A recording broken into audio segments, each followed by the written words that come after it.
guys, welcome back to my YouTube channel. By the way, my name is Rosaline. Kung first time ka sa aking YouTube channel, please like, share, comment, and subscribe my YouTube channel, Rosaline, or call me Rose for short. Meron po tayong product na i-review ko ngayon. About po ito sa isang pure kasoy oil or extract serum. Ito po guys, pakikita ko sa inyo. Ayan. Nababasa nyo ba? Ayan.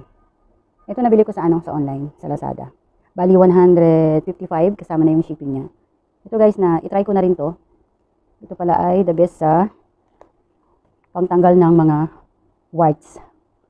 Lahat ng klase ng warts. Tapos skin tags, kulugo, eczema, moles, syringoma, milia, genital warts, and flat warts. Yan.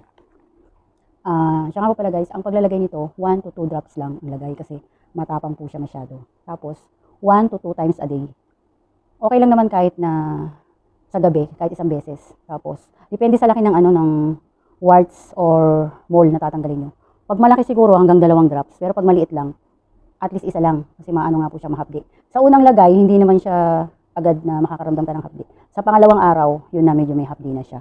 At saka medyo magre-red color na yung palibot ng warts or nunal, kung ano man yung tatanggalin nyo dyan sa katawan nyo. Ayan. Ito po guys, na-try ko to meron akong skin tag dati, dito sa leeg. Pero maliit lang siya. Maliliit. Siguro pag maliliit lang siya, mga 4 to 5 days, matatanggal na siya. Hayaan nyo lang siyang kusang matuyo kasi nagba-black color siya na parang, alam nyo yung nag-chicken pox, tapos pagkapatuyo na siya, nagba-black. Yun. Hayaan nyo lang siyang kusang matanggal kasi matatanggal yan eh. Pero pag hindi pa siya ganong tuyo at tinanggal nyo siya, binakbak nyo siya, hindi siya maganda kasi yung peklat niya, medyo siya yung tawag dito, yung malalim yung pagkapeklat niya. Kaya dapat, hayaan nyo lang siyang kusang malaglag. Kasi mas maganda siya dahil yung peklat niya, hindi halata. Siya, yung flat na flat siya. Yan. Tapos kung medyo may itim-itim pa siya, pwede nyo naman lagyan ng sebo de macho para medyo mag-light yung peklat niya. Kung malaki, pero kung maliit, kusa naman yan magla-light. Gamitan nyo lang siguro ng mga sabon na pang whitening. Ganun. Ito guys, i-try nyo to kung meron kayong mga mole or skin tag. Ito, nakita nyo dito yung sa sa ilong ko. Dati to malaki talaga to. Ginamitan ko nito, talagang natanggal siya. Kaya nga lang, pagka yung malapit na siyang matuyo, talagang malaki siya na itim talaga yung color niya. Pero hayaan mo lang siya kasi pag once na tuyo na siya, yung dry na dry, talagang magpopol na siya ng kusa. Ayan. Ito sa sa mata ko. Pwede ko ring alisin to kaso nga lang. Natatakot ako dahil malapit sa mata ko. Baka mamaya matilansi ka na hindi ko maano ba. Kaya hindi ko muna siya inaalis. Dito lang sa may part ng ilong ko. Ayan, natanggal siya talaga. Kaya lang, parang meron pa siyang natirang yung pinakasabalat na lang to eh. Pero yung mole talaga, natanggal talaga as in.